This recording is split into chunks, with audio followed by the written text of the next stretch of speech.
Good evening. This is Ken at Tortoise Capital with a review of the weekend trading reports for June 29th, 2019. Markets in bullish normal conditions. It's overbought on an annual basis.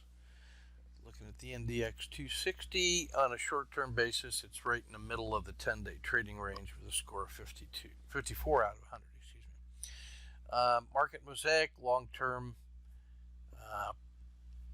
trend and its relation to the price is green bullish at 5.61%. The slope of the 50 has improved a little bit to yellow, but still bearish.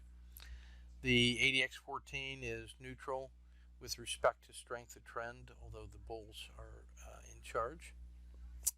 The risk index is the 30-period moving average of the VIX divided by the 10-period. That reading is 1.048, so it's over the 1.0 threshold for risk on.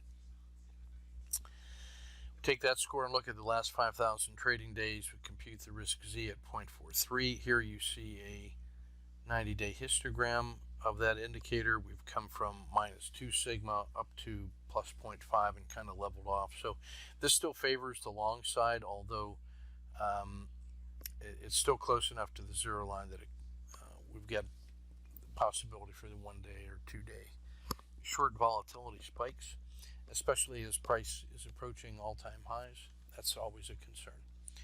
Blended monthly rebalancing, you can see the holdings for this month and the leaders as of closing prices Friday, and we'll be looking at rebalancing on or about 1 July, so Monday. Theoretical exposure at ETF2 is at 100% with all the indices above the 4-month moving average. Taking a quick look at some of the ETF BMR portfolios, everything on the ETF 13 is on a buy signal. Strength this week was in U.S. mid caps and the small caps. Weakness in real estate and Latin America. ETF 32 portfolio, only China, commodities and energy are on short signals, or cash signals, I should say. Energy sector had a 1-week pop. Among the leaders in the blended performance, it's really financials doing well. In the Dow 30, the leaders took some time off this week. Microsoft had a surprising poor week. Some of the mid-tiers outperformed GE, Morgan, McDonald's, and Goldman Sachs. That's consistent with that strength we just saw in the financials. Even Walgreens had a nice bump, and so that's on such a fire sale here that may be an opportunity to buy some more momentum and value. So we'll be looking at WBA carefully. In the sector spiders, semiconductors, regional banks, part of that financial story also, biotech, transports, and then big moves in the extremely oversold ones. So this is my contention, is that outperformance comes from extreme conditions, and so you can see that some of the big movers were either exceptionally good or really poor. I like being a bottom feeder because I feel like value's already baked in, and there's an urge to buy quality on sale, so I typically spend time down in the lower end here. ETF Max, clean energy, semis, all the financials. This just shows that it doesn't matter as much about the individual stock selection as it does in getting the sectors and the asset allocation right. ETF2, all of the indexes are on buy signals, so that puts us up to 100% invested, 0% cash in the model asset allocation algorithm. The SPY at 71 is better than the Euros at 61, and then inside the US it's tech, large cap, mid cap, small caps. Tech and large caps are the best. Two weakest sectors, emerging markets in Japan. only in the ETF spiders, finance technology really leading the way, energy and healthcare lagging. Everything in the U.S. generally above average except small cap value. Mixed bag here in Asia and in Europe. Silver's really lagging gold here. ETF top 30. Leaders continue to lead, so we should also look at the gold miners, financials. These are all green and white, so that's a good thing. Green and green in strength and consistency means leaders continue to lead. Things where it is white on strength and green on consistency, that's formerly strong, beginning to underperform a little bit. Shifting to the daily.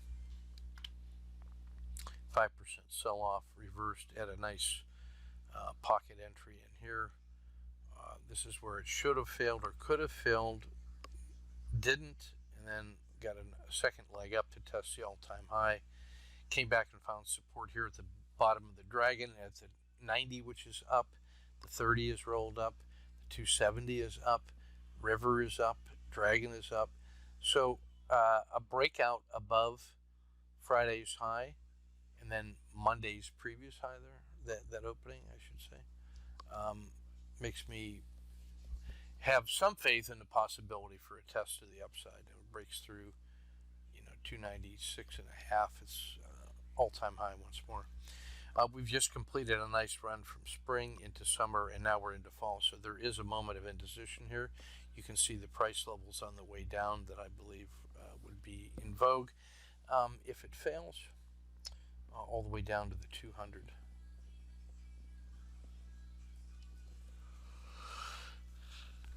No signals on the overreaction or channeling. You can see all the usual suspects here for the 10-day max pain. Handful of dojis, some good patterns here in channeling and overreaction and triple screen, and 4 that test out better than 2 to 1 on the auto framer. Some good frog quality numbers in here, and a couple 3 that test out in single digits on RSI 2. Excuse me. So lots to choose from here in the Dow. I would note the really powerful breakout here in McDonald's on every time frame. Breakout in Morgan. Goldman Sachs had a really huge performance on the breakout here. Caterpillar as well.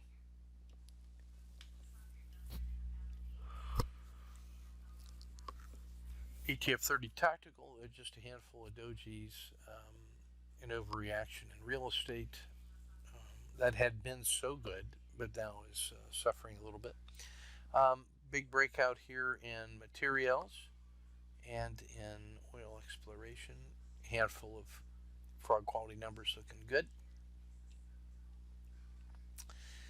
Pension stretch report, first column, those where how many standard deviations above or below the Bollinger Band mean they are.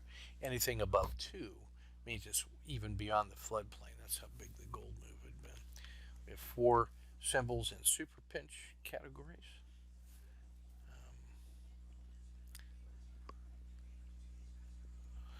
The auto framer lays out the risk reward based on a retest of the 10-day high.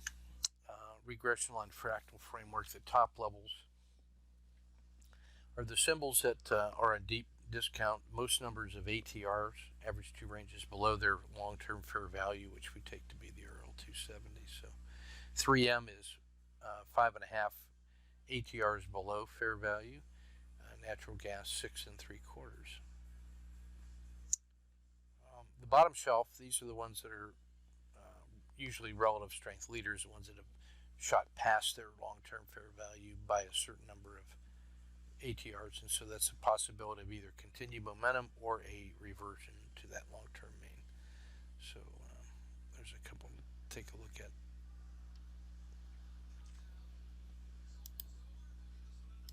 This is an example of MOO that was almost 10 ATRs above its long-term fair value, And, you know, just recently, a ton of volume just bought.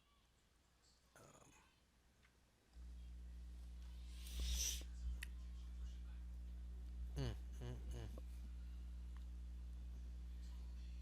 How am I missing that?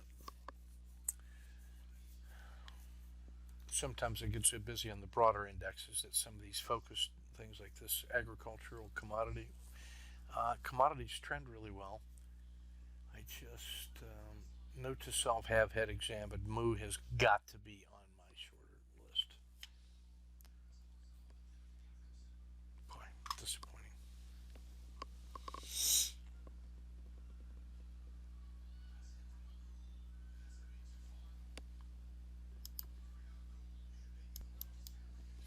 So that's what you look for in here. Things that are underperforming, then get up to that long-term fair value, and then they can shoot over quite a bit. So let's take a look at natural gas. See what that looks like on the other side of that curve.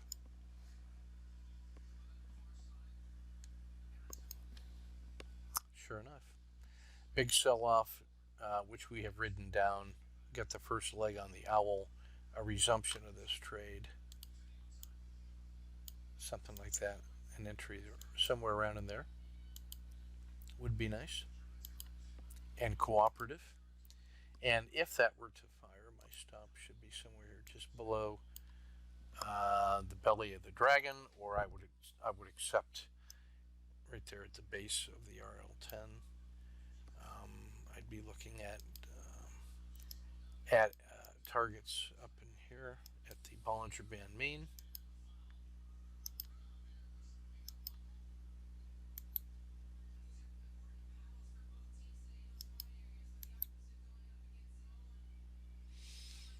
Yeah. Then I would add above the hump of the dragon as well. I think I'd put another one in there too, somewhere right about there at the far side of the river. That if that held,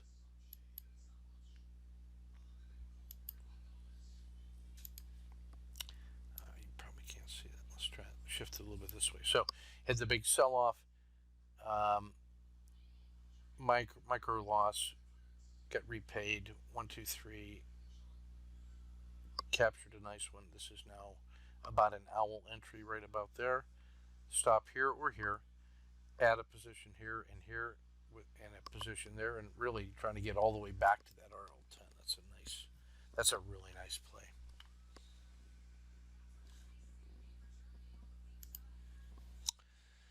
So the auto framer, you can see all the retests of the 10-day high. So that UNG is what Moo looked like back in its early days. Daily squeezes, these are 1-day pops. So the S&P itself, along with DIA and EFA, are all poised for an expansive move. So let's be prepared for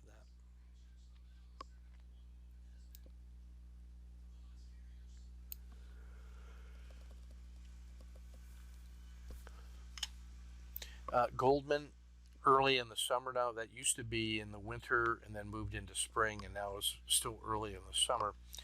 Um, Still plenty of room to move.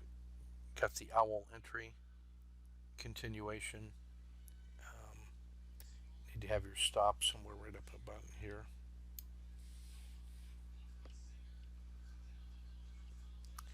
And that's everything I wanted to take a look at for now, except the regression lines. So the 90 is back and settled in. So some of the steam got blown off, but it's finding support, and now it's ready to take another leg up. The 30 is already through and strong. The 10 has pulled back a little bit and now is ready to resume. That little pullback has made a nice pocket entry at the edge of the river.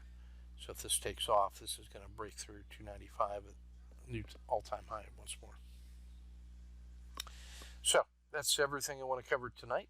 This is Ken at Tortoise Capital. Keep your risk measured and your powder dry.